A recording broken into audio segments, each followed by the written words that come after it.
Welcome back to Let's Play Gran Turismo 4 Part 52. So, in the last video I said we were going to get started on the professional events, but I figured let's just get the next set of driving missions out of the way. Which this time we're going to be doing the One Lap Magics, which originally I thought was going to be the bane of my existence, but at least for these first 5, it was literally the easiest thing I've ever done on this game. I'm not even exaggerating. I did every single one of them somehow on my first attempt. And I've only beaten a couple of these when I used to play this game a long time ago. But I have no idea. I drove like crap the entire time, but I got all of them on my first attempt. They were actually that easy, even though I drove poorly.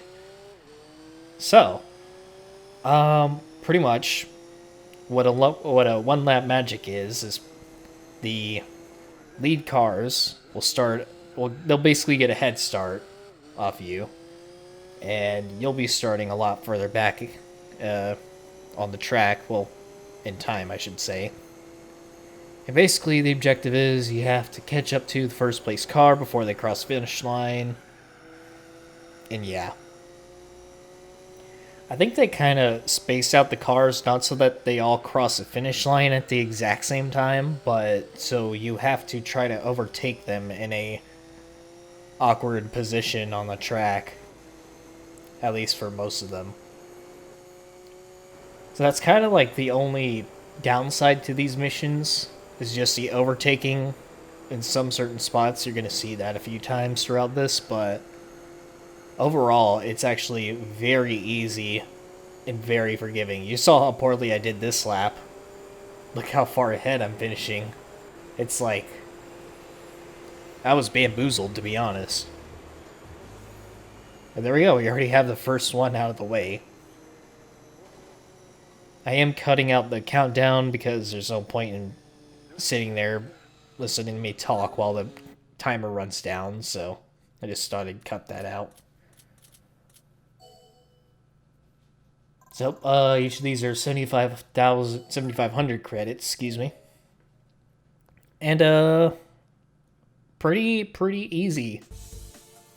Although this next one's probably the hardest out of the batch, because Suzuka, the worst track in the game. Not in real life. There's plenty of worse tracks in real life, but definitely this is the worst track in the game. I can't stand this place.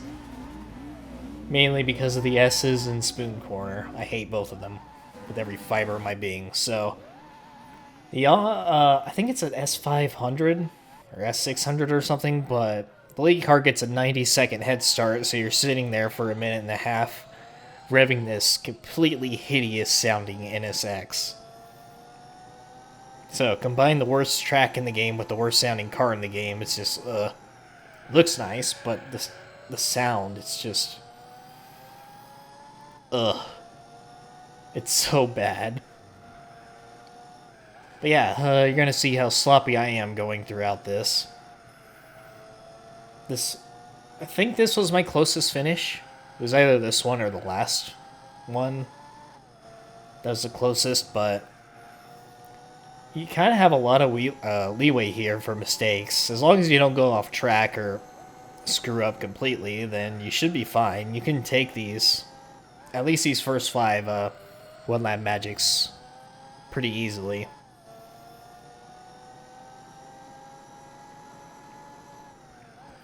So approaching the hairpin, I'm going really wide, because I can't drive this track to save my life. And I'm pretty sure I'm passing the S2000 in a weird spot. I'm going to have to pass him on the inside while he hugs the outside, and that kind of throws you off a little bit. So, you gotta slow down a little bit more than you want to.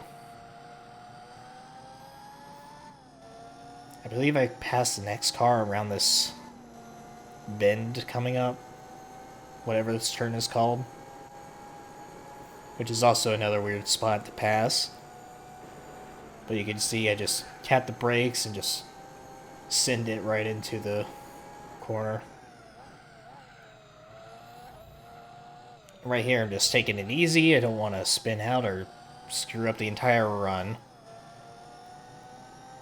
And get around the S600 or whatever it is a couple seconds before the... about 1.5 seconds. S500, I should say. And yeah. This one was, as long as you had to wait at the start, still pretty easy. So I will point out, I was going to use save states to do these a bit faster because I don't want to sit there for 90 seconds each attempt or however long it is for whatever mission. So I would use save states to create a save state about 7 seconds before the race starts. And if I fail that attempt, I could just rewind back to that save state. And so I don't have to wait the entire time again. I don't think it's cheating, but say what you want about it, I don't really care. That's just how I'm gonna do it. And at least I'm being transparent with you about it, because I could totally be doing it and saying, nope, I waited the entire time, and still show no proof of that, so yeah.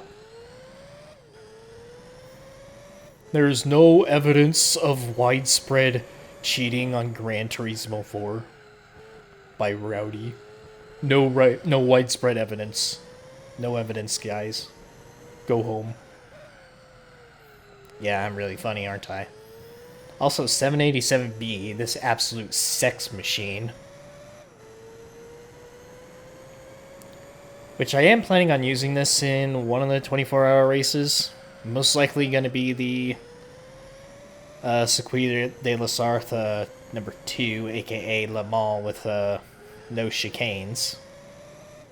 Classic Le Mans. I don't know if I'm going to use a Stealth Edition or this livery, but it's probably going to be this one because it looks better. I did buy all the Stealth cars, but to be honest, I think the only one I'm going to be using is the GT1 in the World Championship, so just to keep people from complaining about it. You can see that was a really terrible spot to pass those two, but I kind of had to do it because I wasn't really sure how I was doing on time, but ended up being another 1.4 seconds ahead of second place, so not too bad. And in the driving missions, you do get penalties if you hit the wall or a car too hard. I should have gotten a penalty right there, but thankfully I didn't. But not too bad. Not too bad at all. So, on to our next one. At Fuji 2005. Another track that I really suck at, but I don't actually dislike as much as Suzuka. There's something about tracks that have really high-speed sections and then all of a sudden they just slow down to these boring corners. I just don't like them as much as other tracks. I like tracks that have a good flow to it, not just like accelerate, brake, turn, accelerate, brake, turn.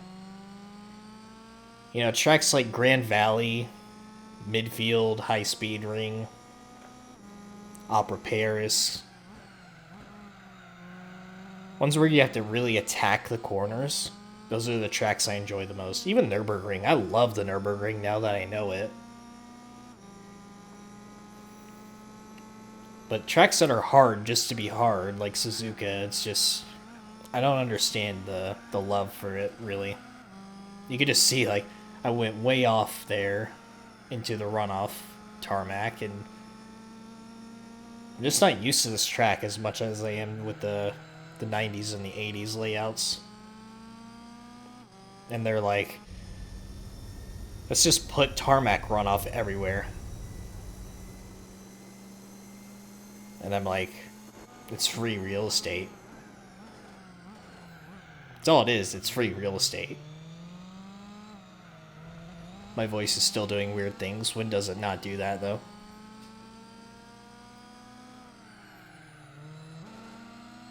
think this is the third Celica I've passed. Oh wait, all these are Celicas, herp derp. My first car was a Celica, funny enough. It was a 7th gen, 2001, I think it was. Manual transmission. I blew the engine within the first month because it was burning oil, which they are notorious for that, the 7th gens. And oil warning light never came on, and I ended up seizing the engine, which was nice. That was during my high school days. Good times, except not. Also, this is probably my biggest, well, second biggest gap. 3.7 seconds ahead this time. Or 3 1/4, I should say. 3/4. Jeez. I wonder if I've made a single swear word this whole video. Because I mentioned I was going to try to chill out on that because swear. Oh my god.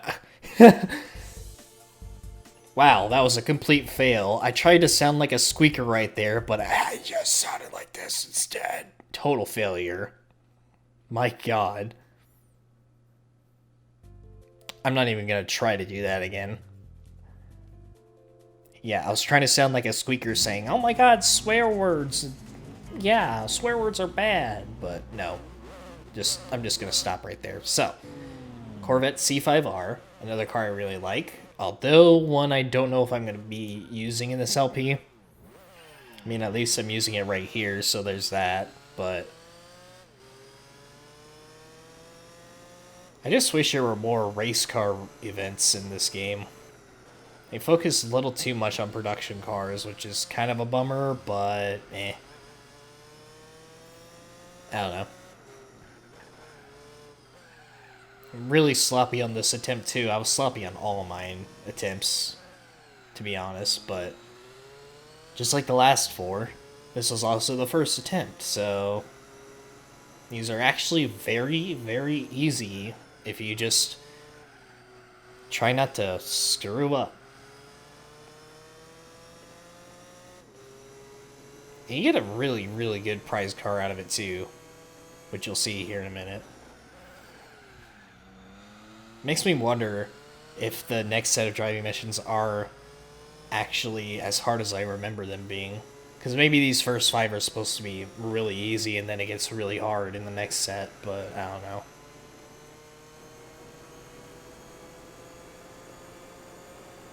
I always screw up this corner. I always take it too fast. It kind of throws you off a little bit, but eventually you'll get it down. So around the final hairpin, and this is pretty sure this is the closest finish, but it looks like it's barely anything, but just 3/4 of a second ahead this time. So about half the distance as usual. And there we have it. The first 5 of the one-lap magics have been conquered. Yes, conquered.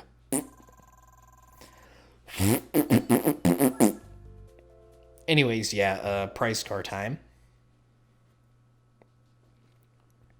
And the prize for the one-lap magic, or the first set, I should say, is this sex machine. I've never actually driven this car before. Or I've never won it, because I've never finished all the one-lap magics before, or at least the first 5. Or the second 5. But yeah. Maybe I'll use it at some point, but as for now, I can't really think of anything I can use it in. It kind of drives a little bit funny. It's not really that great at handling or braking, but it's still pretty fast. And it's ultra light too, only 620 kilos, my god.